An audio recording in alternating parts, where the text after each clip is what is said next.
as your priority one. What you feel is the most important priority, and then go down. Like the one is, how do you get retail space? Because we're in the downtown BIA, they're looking for outdoor retail space, expanding patios, whether that involves parking stalls or closing the streets. On Tranquille, I agree with you about the speed of Tranquille. It's a problem. You might be able to get some permitting, I guess you should, for patios outside on the sidewalks.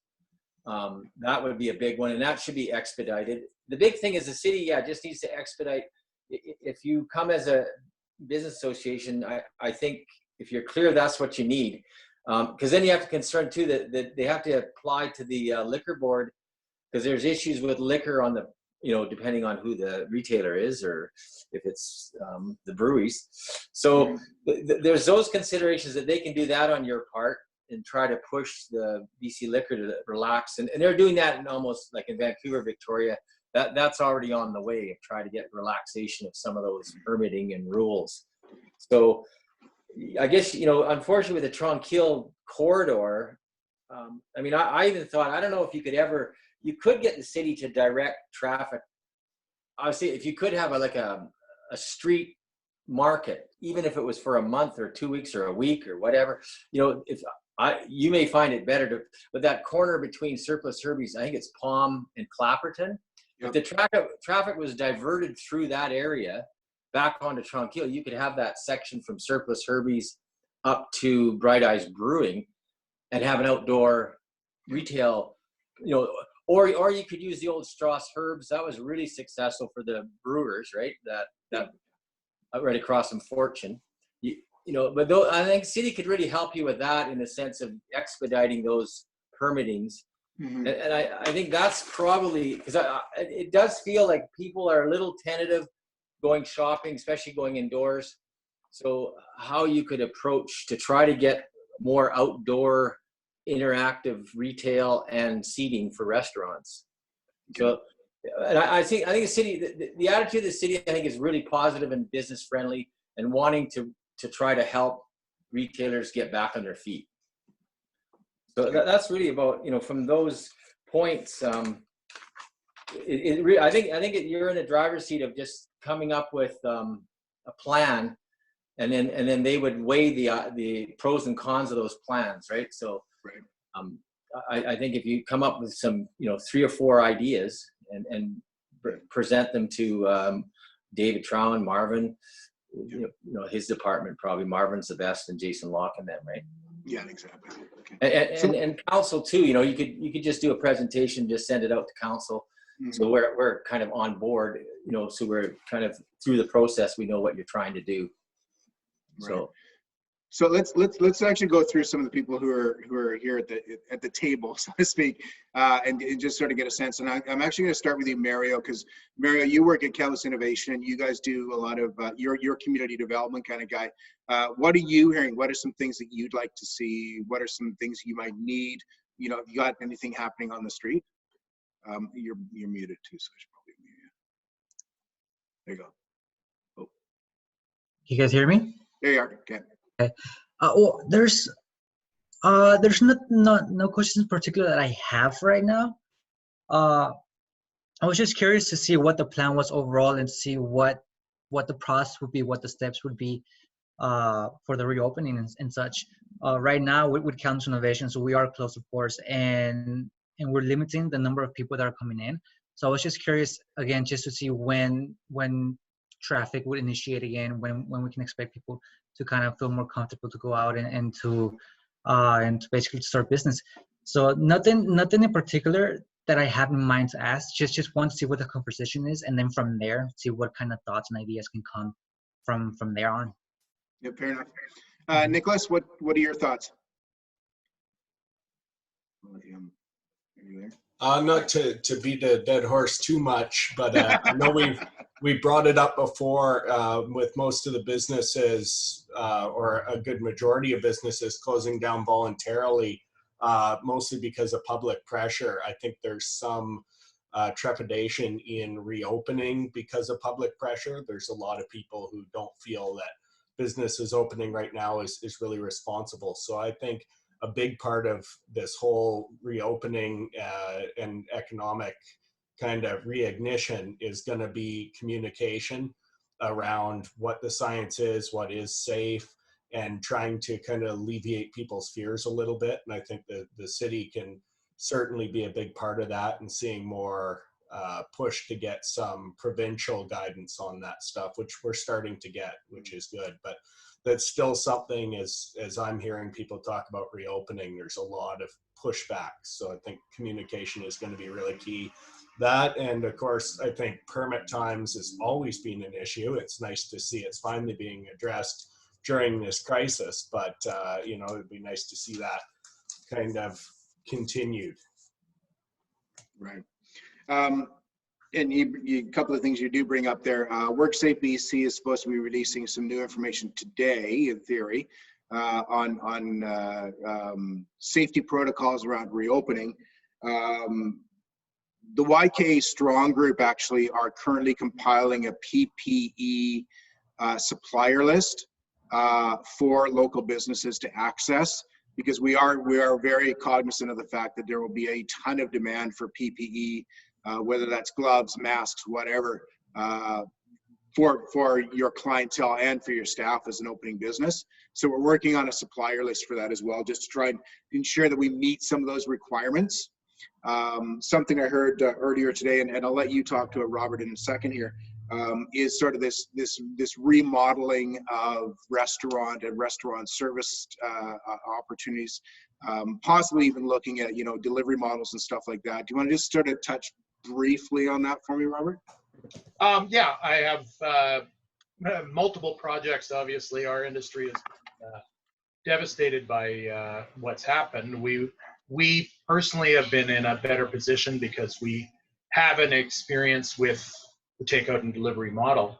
But as we go forward into reintroducing guests into the restaurants, we are trying to reconfigure. I know I'm trying to reconfigure the stores to not only to address Nicholas's point, not only address what is legal, but also what will alleviate concerns for people. One of the biggest questions being asked, and I know in the restaurant community, is whether they are going to allow, well, first off, what the percentage or number or capacity issue will be. We've heard everything from 50% of your original capacity, 50 people, or 6 feet separation, whether that includes staffing, whether it doesn't include staffing. Some of those specifics still need to come out. The other one that is a major condition is whether or not back-to-back booth seating will be allowed with separation. So in other words, whether every second booth needs to be used, or whether separators on the booths can allow booth seating. Because one of the other issues that's going to be major, we talk about separating the tables, but the big one that I see as I go through that is I see the issue of traffic flow within spaces to be a bigger issue even than separation of tables, because it doesn't do any good to separate tables, separate diners 6 feet if other patrons can walk by the end of the table and potentially contaminate the food that way. And I haven't seen that piece be addressed. And we're really looking for specifics there, because this is a big project. It requires actual construction, purchasing Lexan and plexiglass, which is basically like buying gold right now. And getting those specifics means that we can get started on it, because we're talking about 6 days away. Yeah. Yes, and I think, Dennis, that's a really key part for us is that the city can work with our provincial counterparts to really work on clarifying those goals. I think those outcomes would be really valuable. I think there's a ton of questions. I got a call from a salon yesterday. We were saying, you know, is the shower curtain acceptable as a barrier between chairs? I'm like, I have no idea, right? I have no way of knowing that, right? Yeah. So I think that guideline, I think from a city perspective, if our city risk manager, for example, Terry, is able to work with, you know, provincial counterparts and feed some of that information out, that'll be hugely valuable, that credible source of information. Yeah. And one other thing too is, I guess the reason this is important to get it fast as possible is, I believe if it's an ignoring of a bylaw that's in place, it would have to come from council. So it would have to go. We don't have a meeting next week, but we have a meeting after that. So sometimes council may have to get involved to oversee a bylaw that's in place, temporary.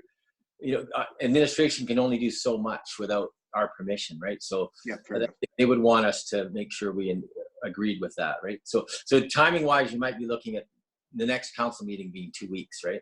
Okay, that's good to know. That's good to know. Jake, you're working sort of at, you're working for Gary's European Sausage. You guys are sort of in that strip mall there. What are opportunities for you guys? What are some things that you could conceive of, that you might need some help with from the city's perspective? Right at the moment, it's been pretty decent because we're a food source. We've been open. Mhm. So on that aspect, it's just mainly like controlling the numbers of people inside. So it's been pretty decent that way. I have talked to a number of other businesses lately too, that are just like Robert was saying. They're in limbo. Like they were trying to plan on building some barriers and that, but then they're like, is this up to code? Is it gonna work?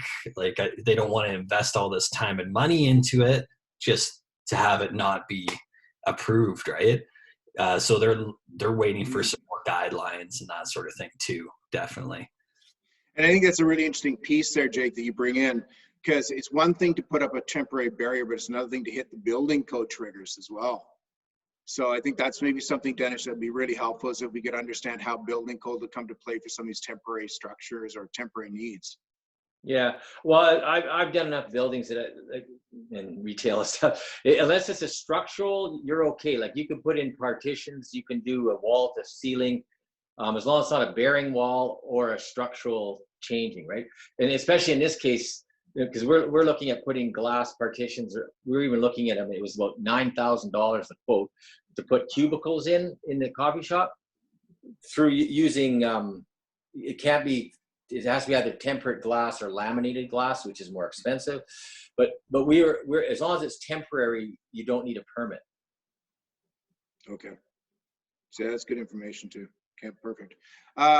Thanks, Jake. Anything else? Anything else you wanted to? No, that's pretty much it.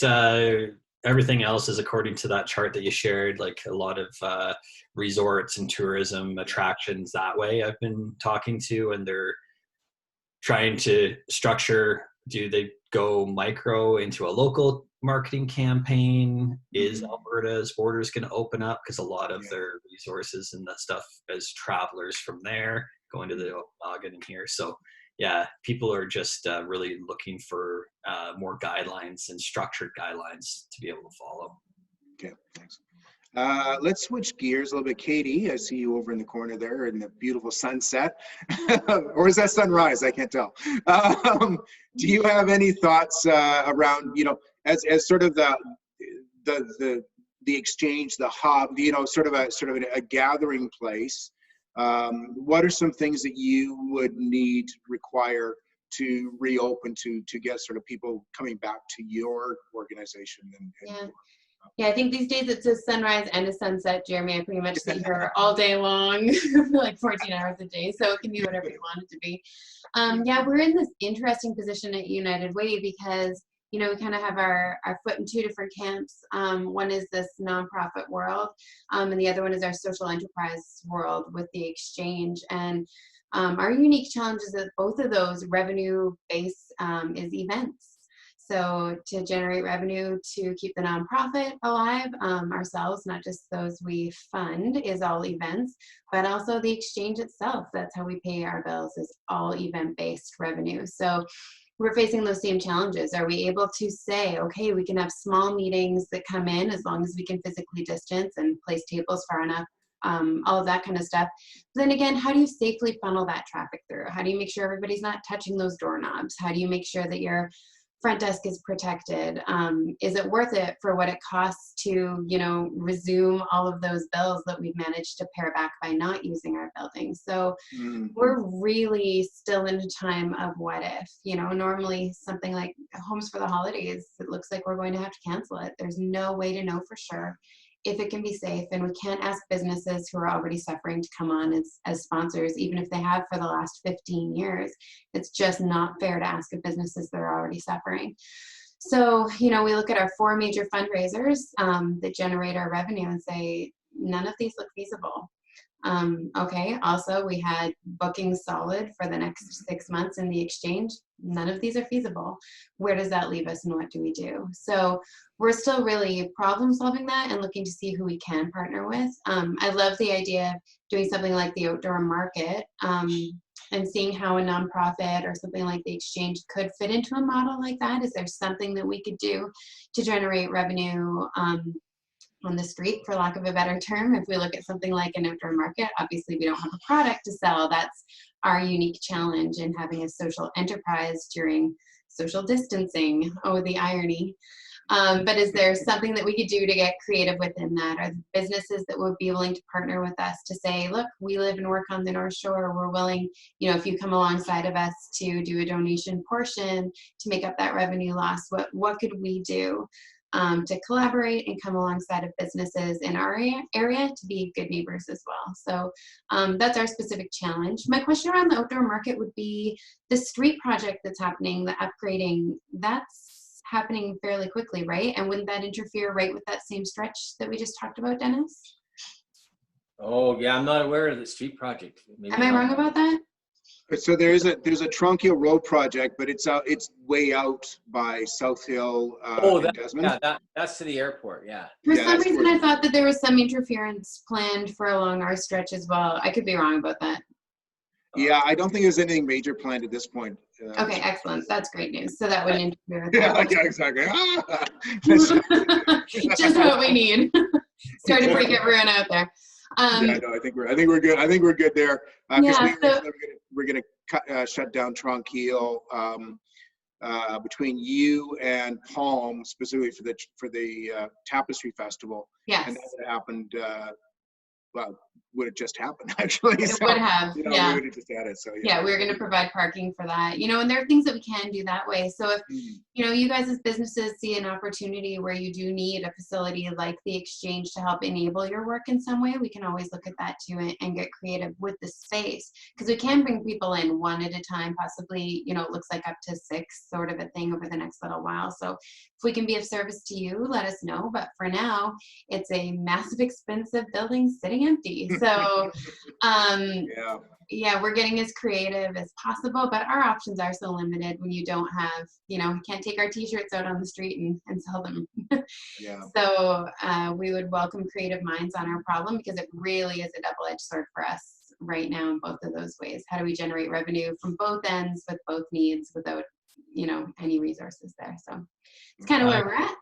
Katie, one suggestion that I'd have is, I know that there are some businesses that have definitely done well during this pandemic, like commercial cleaning supply companies and that sort of thing. Might be able to team up with them for sponsorships. Just a thought. Yeah. Yeah. And the question is, sponsorship of what?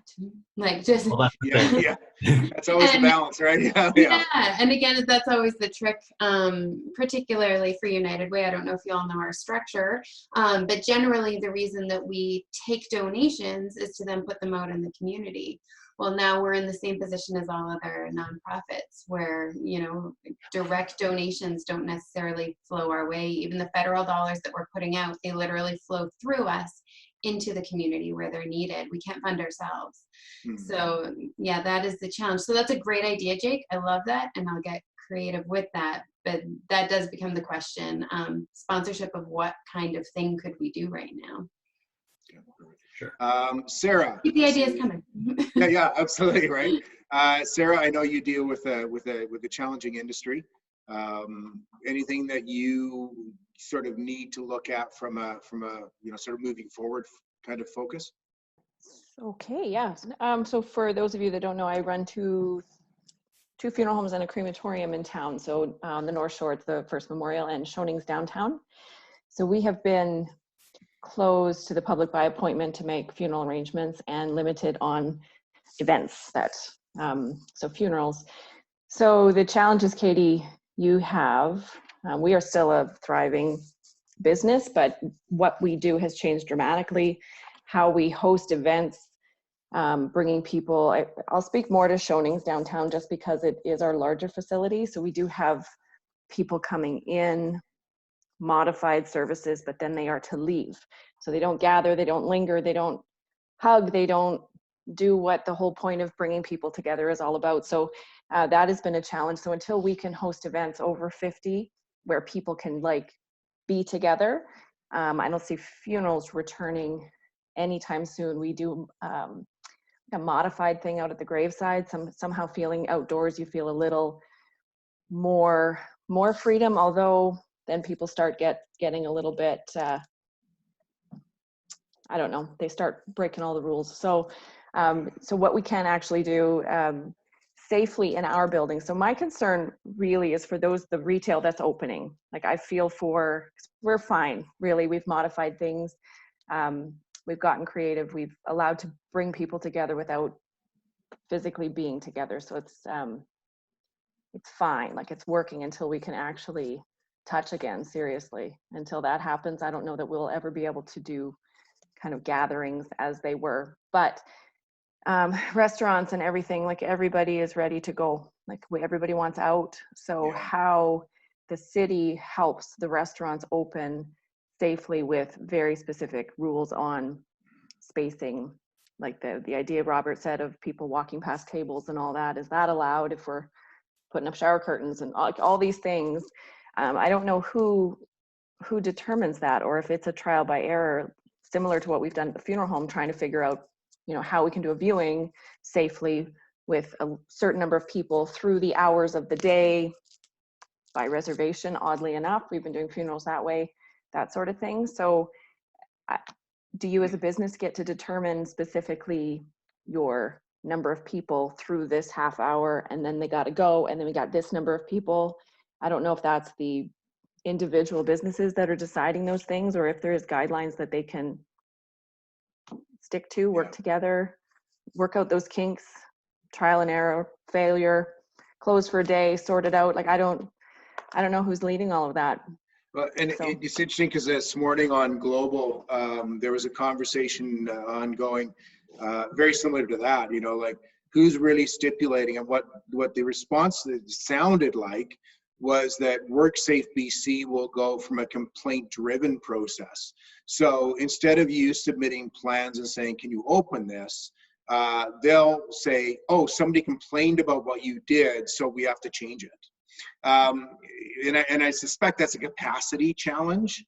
But I think the challenge for us at Dennis from the city's perspective is we're not going to get these clear outlines from the province. And so if the city can help to advocate for more clarity or for greater communication or those sort of things, I think that's a really critical role, because we're all sort of scrambling. And I had a call from an esthetician yesterday, and on the phone call back and forth, we were talking, we're both going to like 8 or 10 different websites trying to find information and collect information and get, specific parameters, can I do cuticles or can I only do hair? Can I, and nobody can tell us, right? And those are the challenges, is that communication. It really needs to be clear. Yeah, if I could say every business is so unique.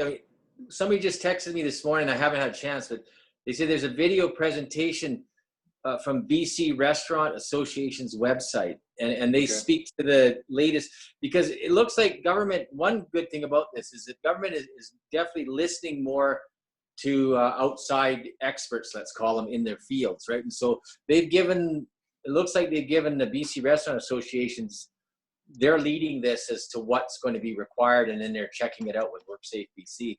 So I think any individual, if you have hairdressing, and maybe there's an association that they should be on board with what the rules are. But I think we're making it up as we go. It's just a little bit too fast right now what's happening, I think. Because even as our coffee shop, we know right now, I've been told through this text, it's 3 feet from back of the chair to back of the chair. But that still doesn't address when people walk by each other and stuff like that. So, Right. so it's gonna take a while, I think, to kind of flesh it all out. Okay, I'm just looking at the BCRFA website right now. We're talking, and they do have some startup guides and stuff here. So I'll actually just pop this into the comment section, a link, We'll just so you guys have it. Just before I'm done talking though, the PPE issue. So as funeral providers, we have, our industry was hit. We use PPE every day in our preparation rooms in our embalming facility. And the real concern that the masks and N95 in particular, and specific kind of gloves that we use, were going to disappear. That did happen to our industry. We are fine locally. We've been preparing and not hoarding, but preparing and stocking up. Collecting. But as retail people, so when we have people come in to do funeral arrangements or to come for viewing or to gather in small groups and far apart, is it our responsibility to provide PPE to the people coming in? Do we as retailers, or you as retailers, need to demand that of your customers? It would, ideally, you could provide that to them if you want to be good business folk. And where that stuff's going, who monitors what is acceptable and what masks are, what, that whole scene. I don't know. I don't know if it's ever going to be okay. One thing I could recommend for the city though, because I'm trying not to just be problem-based here, how about some solutions would be great. Encouraging the businesses that can open to open within safety parameters, blah, blah, blah, public health, all that stuff. But really just encourage. So many did close, and I know Nicholas touched on this earlier, but so many closed early on because of stigma and because of, they were almost shamed to close without a lot of guidance, because we are all making this up as we go along here. So for us as North Shore BIA and the city to just say, your business, what you can handle in your store.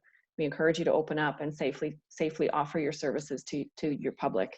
Some sort of message would be, I think that would go a long way to give business owners and retailers a little more confidence to get back to what they do well. It's an endorsement from mayor or council. Yeah. Okay, fair enough.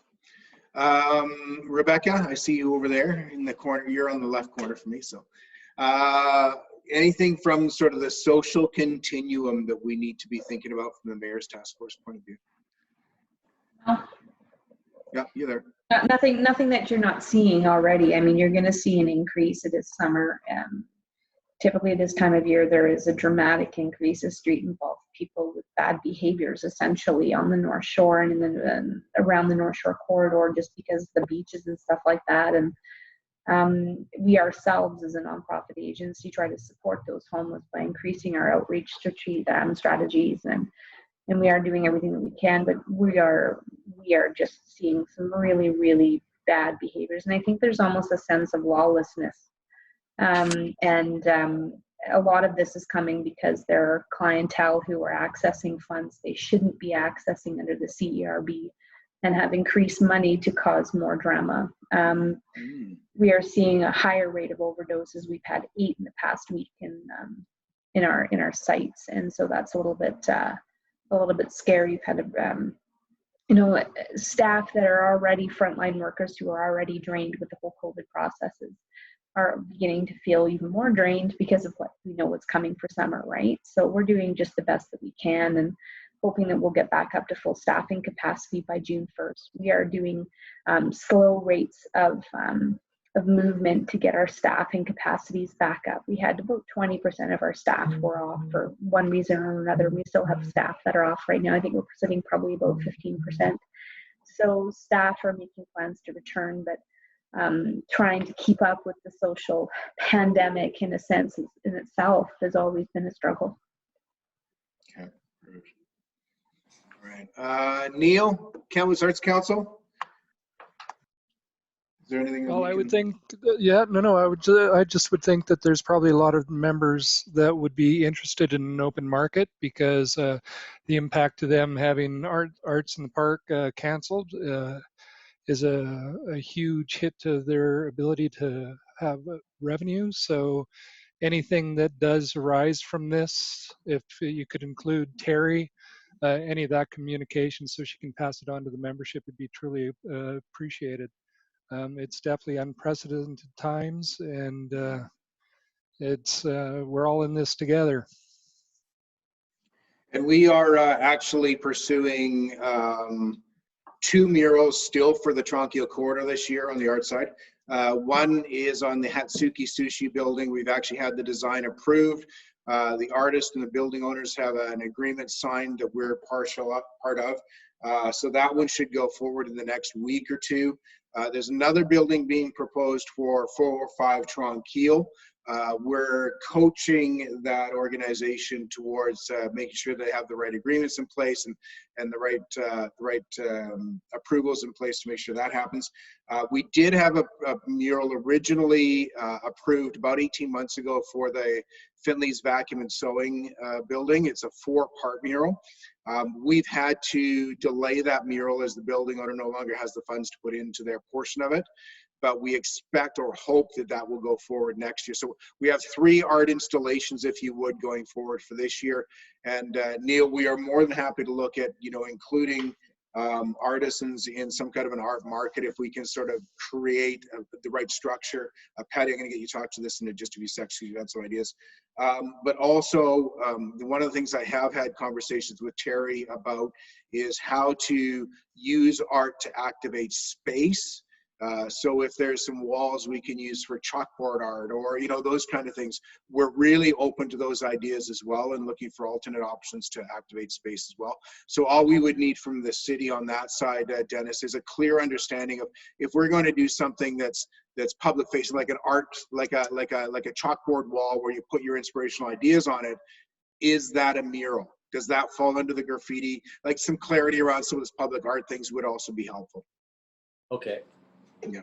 And then Patty, do you want to talk to some of the ideas that we talked about here briefly, like some of those ideas that we threw out there? Okay, hang on, you're on mute. I can't find you where you are. There we go. There you go. Can you hear me now? Okay. Yeah.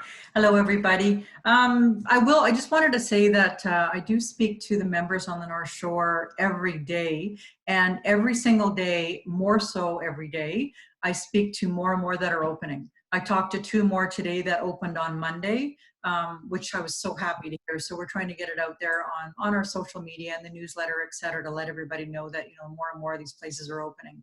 Without a doubt, as far as guidelines with restaurants and stuff, that's definitely going to be difficult. I like the idea of the market. I think that's something that Jeremy and I can definitely look into. Jeremy and I were discussing of possibly having a market area in the parking lot beside the NSBA on the Wilson House. We're thinking of maybe having a market art because it's such a big parking lot. If we can keep us social distancing and that kind of thing. So there's a few things that we are looking into. Also, we want to help the United Way. We want to help the SPCA. So we are discussing different ideas for that as well. I do, one thing, Jeremy, and I'm not sure if you know about this, but if people do require masks in the restaurants or in the stores, and are the masks that are made through Sew the Curve, the material cloth ones, are those allowed, or do they have to be PPE? What is that with that? I don't know that. Sorry, I can't hear you, Jeremy. That was actually asked last night to Bonnie Henry on the town hall. Oh, okay. And she said within social distance parameters, homemade masks are acceptable. Okay. So I think what you're going to find is like, what do they call it? It's TNT markets or something in the lower mainland actually hand out those blue, N95 curvy little, little metal thing masks. Mm-hmm. But what Bonnie Henry basically said is if you're in a social setting and you are appropriately socially distancing, then homemade masks should be acceptable. Okay, thank you. I was wondering about that. Yeah, and as far as murals go, I know Jeremy and I have discussed this quite a bit. We really like to have the murals. We think they're bright and that we think they make them look really, really good on the North Shore. And it's also getting the business and the community to kind of go together with these. I think that really helps the whole community feel. But yeah, we will definitely need to know what the parameters are with the city.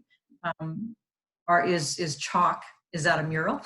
Because that's going to be permanent without a doubt, right? I mean, it can be washed off easily. So definitely we need to find out more about that. But I love the murals. I love the market idea. I think all of this might help a little bit with the energy. And yeah, so Jeremy and I have talked quite a bit about having quite a few things on the go. So I'm excited about seeing more and more things happening to help some of the businesses on the shore. It means so much to us that, you know, anything we can do for them, we want to be there. Yeah, absolutely. And I think that's really important for us, Dennis, as you go back to the mayor's task force and you have conversations with council, is as much as we have a mandate for the North Shore for our commercial zones, we very much are focusing on broader redevelopment of reopening of business in Kamloops, which is why we're part of the YK Strong Initiative. Like what we do, we need to do across the city in all areas, whether they're represented by an association or organization or not. So everything we want to do with the best interest of all of Kamloops, understanding there will be some minor differences based on, you know, traffic pattern and safety and those types of things. Yeah. So we really want to be very clear that we're community champions for the entire city. Right. Okay. Yeah. Because I mean, we're more challenged though, you know, with whether it's the downtown or the North Shore Toronto Business District, because most of the other areas have large parking lots and they're more like strip malls. I find, like whether you're up in Sahali or you're in Valley View, right? And they have more opportunity, I think, to get outside at least, right? So we have some work to do to come up with what's going to work in the North Shore and what's going to work anywhere else. I think if we just, maybe next week you could have city engineering put a traffic circle right by Clapperton, and that will probably take care of it. Yeah. That's a good idea. Get on that, shall we? Yeah. And then if we can have like no parking tickets issued for the next year, that would be great. That'd be super helpful. Yeah, exactly. I think that the city has gone down recently. That one thing that's really going to be valuable for us as we sort of move into relaunch is we did have some challenges with regards to no curb marking for parking exclusion zones and things like that. So we really need those curb parking exclusion areas painted out. Both from a community safety point of view, but also from a ticketing point of view. It creates a negative social connotation on the shore. So if there's an opportunity for us to really request that we get that, you know, the 2 meters from the entry painted out in yellow like it should be on other areas, it would really be helpful to us to get those demarcations. And that is a huge one around the station. It's a really big deal. It's become a massive deterrent for people who park places in good faith because there is no marking and suddenly end up with a ticket. It's been an ongoing frustration for at least 7 businesses right within our area. So yeah, that would be incredible. Yeah. We've heard that from this as a city too, as city council too. And I'd like to see I think both BIA should see, like, to try to relax the ticketing if there's only, like, and I think of downtown, but if there's only 1 or 2 cars on the street, it's not a congested street. It's not a problem. Just give them a warning, right? Like a complimentary warning. They don't need to be ticketed unless there's a congestion problem that they're creating, right? And so I'd like them just to be a little bit more, have more flexibility to not have to write a ticket unless it's posing a problem. So I think give people a break. And I think that's one of those areas where I think the council can really advocate, because I think that sometimes staff are restricted by the word of the bylaw or that type of thing. So I think it's really valuable for us to have you feeding into council and talking to council on our behalf and saying, you know, this is a challenge that we've experienced. We did have this conversation specifically around the station late last year, where we had bylaw down on the street level. We had some planning folks there. Josh, who built the building, was there. Like, we had a bunch of people there to talk about it. So I know it's on the radar, if you would, with bylaw. Just that, you're right. Like, some common sense approaches to parking management, I think, would really be helpful, especially along the Tronquil corridor. Because, like you say, most of our other areas, we have big parking lots. You know, like the Fortune Center is a big parking lot. North Hills is a big parking lot, so it's not a big deal. It's this lower corridor area, basically, from North Hills Mall down, that we have those issues existing. Right. Yeah. All right. Is there anything else anybody wants to throw? And I'm not ignoring Tammy. Tammy's I think here as an observer and a listener. That's So right. Tammy, is there anything you wanted to just say at the end here? I'm trying not to sort of pull you in. Oh, no, thanks, Jeremy. No, I am just here as an observer and just as a member of YKA Strong as well, just to hear directly from the business community, I find very helpful as we are continuing to do that work. So no, thanks everyone for being here and sharing your thoughts. Perfect. Dennis, next steps. Where are we going from here, bud? Well, I think this, as soon as you can get something, I don't, you can't really do a survey because they all take time to do, but as soon as you get, it's all about you guys giving city direction, right? I think the city's very open-minded right now, and business, I mean, better than somebody sitting in a development planning booth. So I think they're looking for guidance from you and your group, right? So as soon as you can get it together and even, like I say, present it maybe with some options, option number one, that kind of thing. And that would be the best thing, because they're looking for ideas, and they're willing to take direction from the business community. Okay, perfect. Because I'm seeing, I actually see a bunch of ideas that came out of this. So I'll pull a list together and send it out to the group for conversation. And then we'll try and get something to you either Friday or Monday. Does that work? Yeah. Awesome.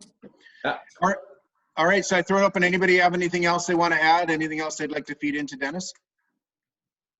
I'd just like to say we truly appreciate this, the coming together in the NSBIA specifically, the way you support our organizations and give us a voice and an opportunity and platform. Dennis, thanks for your time. We know that you guys at the council level are giving, and these are unique challenges for us all. But, the beautiful thing about Kamloops is that people love to come together. We love to see what is possible and what we can make possible. But thank you for inviting us into this space and helping us make progress here. And I do want to say too, thanks for everybody coming, and these associations are so important, but we're going to be, I think, reinventing the new normal. So I doubt we're going to go back to normal, whether that maybe 3-4 years when they get a vaccine. Yeah. But at this point, I think we're creating the new normal for at least the next year or two. So yeah, I tend to agree with you. I agree too. Yeah. All right, everybody. Thank you so much for your time, your energy, and your passion. We really appreciate all you contribute to our community. And I just want to say thanks to everybody and have a great afternoon. Thanks, everybody. Yeah. Be safe. Bye.